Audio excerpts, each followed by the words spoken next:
नमस्कार दोस्तों, मैं Amrish Shukla live craft service में आप सबका स्वागत करता हूं। दोस्तों, जेईई मेंस 2026 सेशन 1 का रिजल्ट आ चुका है और सभी को नहीं कहूंगा मैं, कुछ बच्चे परेशान हैं तो कुछ बहुत खुश भी हैं। भाई आज की ये वीडियो उन सभी बच्चों के लिए है जो सेशन 2 के लिए जा रहे हैं, जो सेशन 2 देने वाले हैं। 1 तो निकल गया, उन सभी बच्चों के लिए है। भाई आज मैं आपको सिर्फ रजिस्ट्रेशन की डेट नहीं बताऊंगा, बल्कि वो गहराई वाली स्ट्रेटजी बताऊंगा जिसे कम परसेंटाइल पर भी आप एक बेहतरीन सरकारी कॉलेज तक पहुंच सकते हैं। भाई अगर सेशन 1 खराब गया है तो घबराइए मत, अब गलती की कोई गुंजाइश नहीं है। इस वीडियो को आखिरी तक देखिए क्योंकि एक एक पॉइंट आपके करियर के लिए बहुत जरूरी है।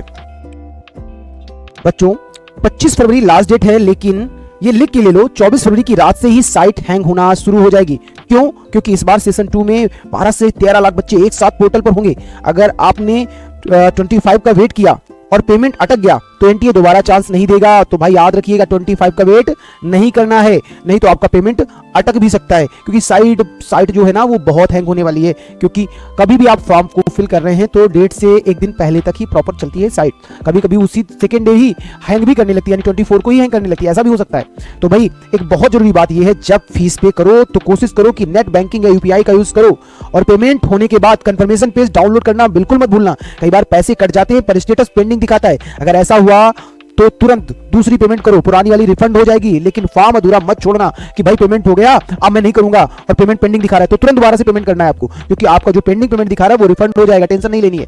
बात करते हैं आगे नेक्स्ट पॉइंट पर। भाई इंपॉर्टेंट पॉइंट समझते जाइए। लोग कहते हैं भाई 26 और 27 का को करेक्शन हो जाएगा, लेकिन बच्चों कैटेगरी ईडब्ल्यूएस, ओबीसी और स्टेट कोड आप एलिजिबिलिटी में अगर गलती हो गई, यानी कहने का मतलब है कैटेगरी गलती अगर कर रहे हो, स्टेट कोड में गलती कर रहे हो, तो काउंसलिंग के वक्त सीट मिलने के बाद भी बाहर हो जाओगे। करेक्शन विंडो में हर चीज बदलने का मौका नहीं मिलता है, इसलिए रजिस्ट्रेशन अभी ध्यान से करो, नहीं तो आपको बाद में प्रॉब्लम होने वाली है। तो दोस्तों अब हम बात करते हैं यहाँ पे परसेंटाइल वीएस कॉलेज का, कौन कहां खड़ा है, समझते हैं एक पॉइंट को। सबसे पहले पॉइंट में बात करते हैं 95 से 99 परसेंटाइल वाले बच्चों के लिए। भाई बच्चों यहां पे एक बात ध्यान रखने वाली है, 95 परसेंटाइल पर भी एनआईटी मिल जाएगा, लेकिन जनरल कैटेगरी में अच्छी ब्रांच के लिए भी ये कम है।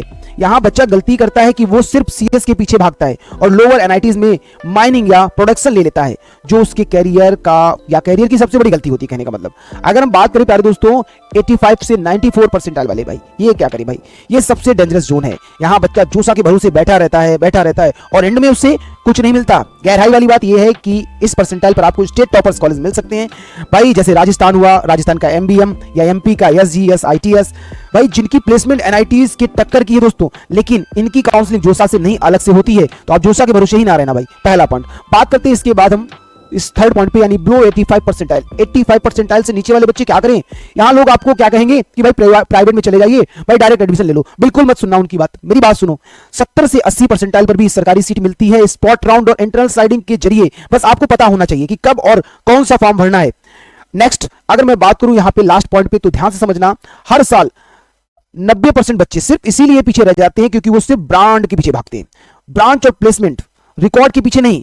हम लाइव क्राफ्ट में आपको वही लूप होल्स बताते हैं जो आपका साल और पैसा दोनों बचाते हैं। प्यारे दोस्तों समझ रहे, एक एक बात मैं आपको बता रहा हूं। दोस्तों ये कुछ स्टेट है जहां पर कम रैंक पर भी आपको सीट मिलती है।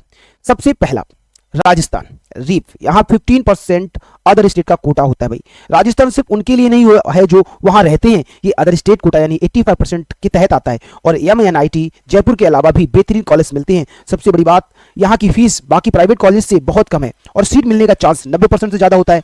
बात करते हैं यहाँ पर हम अगर मध्य प्रदेश की दोस्तों, तो इसके बारे में लोग बात नहीं करते, लेकिन एमपीडीटी काउंसलिंग लो रैंक वालों के लिए संजीवनी बूटी है। यहाँ एसजीएस, आईटीएस और आईईटी, डीएवीवी जैसे कॉलेजेस हैं जहां की प्लेसमेंट 15 से 20 लाख तक जाती है, और ये सिर्फ जेईई मेंस की रैंक एक्सेप्ट करते हैं।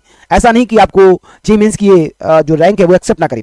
बात करते हैं हम थर्ड पॉइंट पे, भाई हरियाणा की बात करते हैं तो समझने वाली बात है।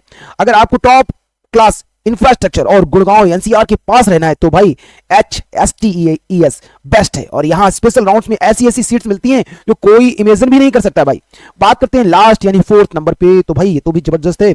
बच्चे सोचते हैं वेब जेईई का एग्जाम नहीं दिया तो कुछ नहीं मिलेगा, गलत है बिल्कुल। वेस्ट बंगाल में भाई, यहाँ ये जो वेस्ट बंगाल की जो काउंसलिंग है भाई, ये सेंट्रलाइज्ड होती है। यहाँ होता क्या है, जेईई मेंस के रैंक पर जादवपुर और दूसरे टॉप कॉलेजेस की बची हुई सीट्स भरी जाती हैं। ये असली लूप होल है। बात करते हैं यहाँ पे दोस्तों, मैं फिर से आपसे कहूंगा, काउंसलिंग में फेल होने का सबसे बड़ा कारण यही है, ओवर कॉन्फिडेंस होना। और जिन बच्चों को ओवर कॉन्फिडेंस होता है वही रह जाते हैं। लोग सोचते हैं जोसा का पोर्टल खोला और कॉलेज भर दिया, लेकिन आपको सीट मैट्रिक्स और प्रीवियस ईयर ट्रेंड्स का पता होना चाहिए। अगर आपको नहीं पता है तो भाई एक काम करें, फटाफट लाइव क्राफ्ट से जुड़ जाएं। नेक्स्ट मूव करते हैं। तो दोस्तों बात करते हैं काउंसलिंग में फेल क्यों होते हैं बच्चे। तो प्यारे दोस्तों समझते हैं एक पॉइंट पे। सबसे पहला पॉइंट क्या है भाई, समझो, गहरी वाली बात समझना दोस्तों। लोग सोचते हैं कि बस अच्छे कॉलेज की लिस्ट ऊपर भर दी तो सीट मिल जाएगी। गलती यही होती है। आपको अपनी रैंक के हिसाब से एवरेज कॉलेजेस और सेफ कॉलेजेस का एक बैलेंस बनाना पड़ता है। अगर आपने सिर्फ टॉप कॉलेजेस भरे और वो आपकी रैंक पर नहीं मिले तो आप सीधा काउंसलिंग से बाहर हो जाएंगे। बात करते हैं सेकेंड पॉइंट भाई, कैटेगरी एरर। ये क्या होता है यहां भी आपको बताने वाला हूं। ये सबसे दर्दनाक गलती है। बहुत से बच्चों के पास स्टेट लेवल का ओबीसी या ईडब्ल्यूएस सर्टिफिकेट होते हुए लेकिन जोसा और एनटीए में सेंट्रल फॉर्मेट चलता है। अगर आपने गलत डॉक्यूमेंट अपलोड किया तो सीट मिलने के बाद भी आपकी सीट कैंसिल हो जाएगी और आपको जनरल कैटेगरी में डाल दिया जाएगा। फिर वही सीट 2 लाख रैंक पीछे चली जाएगी। मेरी बात आपको समझ में आई? ये जो बात मैंने बताई सेकंड पॉइंट, ये सबसे दर्दनाक गलती है। बहुत से बच्चों के पास यही होता है, वो स्टेट लेवल का ओबीसी ईडब्ल्यूएस सर्टिफिकेट होता है लेकिन जोसा और एनटीए में सेंट्रल फॉर्मेट चलता है। कौन सा? इस बात को ध्यान रखना, स्टेट नहीं भाई, सेंट्रल फॉर्मेट चलता है। कौन सा? सेंट्रल वाला। इस बात को बार बार मैं कह रहा हूं, ध्यान रखना। बात करते हैं थर्ड पॉइंट पे भाई, मिसिंग डेडलाइंस। होता क्या, बच्चे डर जाते हैं जब राउंड 1 या 2 में सीट नहीं मिलती। वो सोचते हैं अब कुछ नहीं मिलेगा और काउंसलिंग छोड़ देते हैं। लेकिन असली खेल राउंड 5 और राउंड 6 में होता है, जब सीट्स खाली होती हैं। सही पेशेंस ना रखना आपका पूरा साल बर्बाद कर देता है दोस्तों। बात करते हैं हम फोर्थ पॉइंट की, यानी स्पॉट राउंड की। बहुत सारे बच्चे लो लेवल प्राइवेट कॉलेजेस में एडमिशन ले लेते हैं क्योंकि वो सीट या स्पॉट राउंड का वेट नहीं, यानी करने से ही डरते हैं। स्पॉट राउंड में लक नहीं बल्कि डेटा एनालिसिस काम आता है। हम लाइव क्राफ्ट में यही बताते हैं कि किस रैंक पर किस कॉलेज में सीट खाली रहने वाली है। बच्चों ये वो गलतियां हैं जो बड़े बड़े टॉपर्स करते हैं। अगर आपको लग रहा है कि आप भी इस दलदल में फंस सकते हो तो अभी लाइव क्राफ्ट से जुड़े भाई। लाइव क्राफ्ट की जो हेल्पलाइन नंबर है उस पर कॉल करें।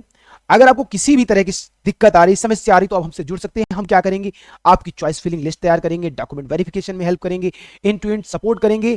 कब तक? फिजिकल रिपोर्टिंग तक, यानी कॉलेज मिलने तक पूरी काउंसलिंग, होल काउंसलिंग हम करके देते हैं आपको। आज के लिए बच्चों बस इतना ही। जय हिंद, जय भारत।